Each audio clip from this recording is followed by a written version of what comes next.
Hi everyone, Francis here. Today's video is about if it fits your macros and flexible dieting. So macronutrients are carbohydrates, proteins and fats. Now if you want to build muscle or burn fat, lose weight, get bigger, whatever, you need to find out what calories are going into your body. When you find out your energy expenditure throughout the day, then you can manipulate it, go a little bit higher, a little bit lower, but it's very, very important that you know exactly what's going in. And you'll be surprised what a tiny snack can do to your total calorie intake. But the way that if it fits your macros works is if you give it your best 80% and then you've got say 20% where you don't need to be so strict with your diet planning. If you've been on a really strict diet plan before, then you'll know that the rules are really easy to break. So as soon as you have like one treat or one chocolate bar or anything that's off the diet plan, it feels like you've broken the plan, you've gone off the plan. So before you know it, you're having another treat, then it turns to a whole day, then a whole weekend, and then a whole week, and then before you're totally off the plan, and it's okay, I'll start again next time. Now, if it fits your macros approach, it's going to give you a lot more freedom, and the idea behind it is that the rules are very difficult to break. So if you have a daily requirement of say 1500 calories, 2000 calories, 2005, 3000, whatever it may be, you need to think about getting 80% of your nutrition from single ingredient foods, so sweet potatoes, vegetables, lean meats, nuts, fruits, and then 20% you can get things from, if you want to go for a burger, have a burger. If you have a pizza, have a pizza. It doesn't matter, but as long as you're staying within your calorie requirement. Because the aim of what you want to do mainly it's a lot of time is about burning fat and getting slimmer. What you want to do is create a deficit within the amount of calories that you eat.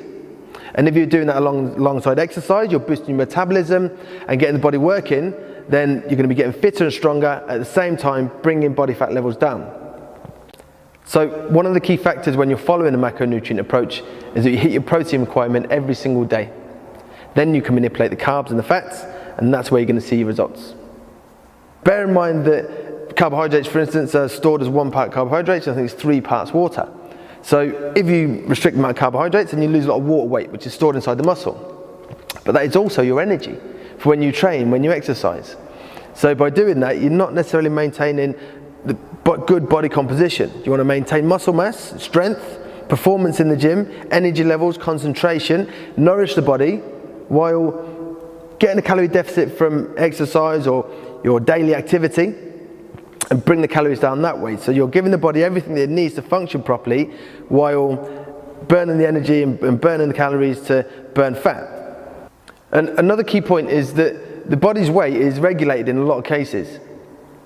And a lot of the time you think if someone just eats more, then they're going to get bigger, they're going to gain more weight, and it just means they're not exercising enough. But in actual fact, one person could eat all day long, every 2-3 hours of burgers and pizzas and Coke and crisps and not put on any weight. Another person just needs to have 1 or 2 meals a day that are a little bit high in calories and then they'll put weight on. So just like a thermostat in your home, the body is remained at a constant temperature, same as body fat and body composition.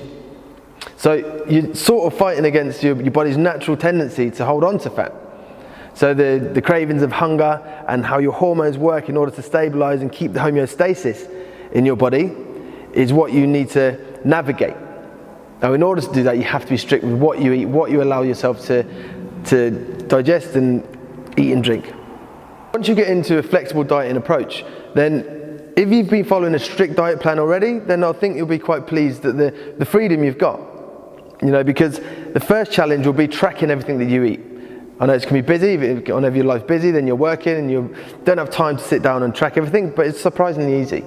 You just download the app, every time you have a meal, jot it in there, you're going to see what it is, and then you'll be surprised at how many calories are actually in a meal. And then when you see it in that kind of scale, what you have throughout the whole day and what you require, that's when you can get more specific, and that's when you can target the weight loss, get bigger, make sure you eat enough to build muscle. And for muscle to synthesize protein to replenish your energy stores and everything after your training session. So if you've been on a low calorie diet for quite some time, then you might find that your performance in the gym is starting to drop. Your energy levels will also start to drop and your weight may just stay the same. So in order to counteract that sometimes, what we need to do is have a thing called a refeed or a calorie reset.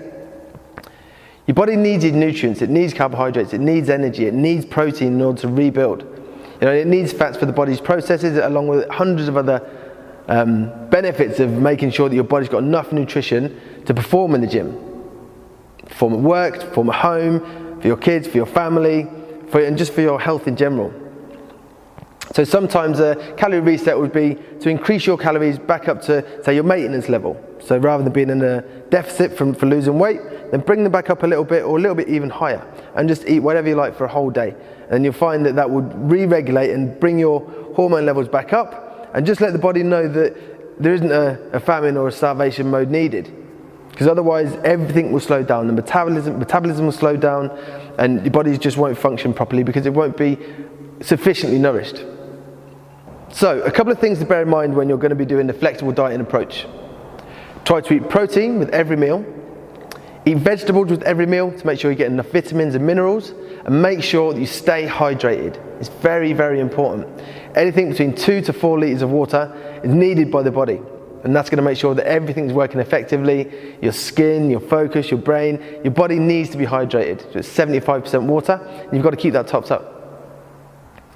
So, some of the most important factors when following any nutrition planning or healthy eating approach is simplicity, enjoyment, and sustainability.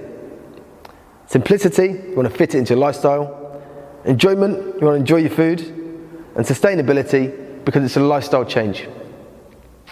Until next time, train safe, train hard, and train for results.